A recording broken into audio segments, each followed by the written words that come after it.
time na guys. 3 o'clock na.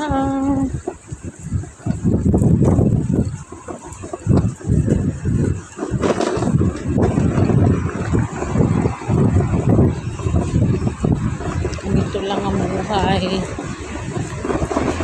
Sundo, hatid. Pagkain. Yan ang buhay ko dito. Sa HK.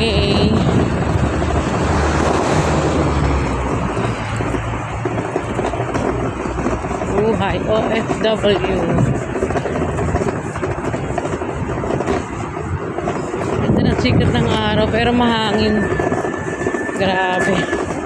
Ganyan pala guys yung mga nangangampanya dito. Yan lang yung ginagamit nilang banner. Yan, yan lang. O diba? Iwas corruption. Sobrang hangin guys.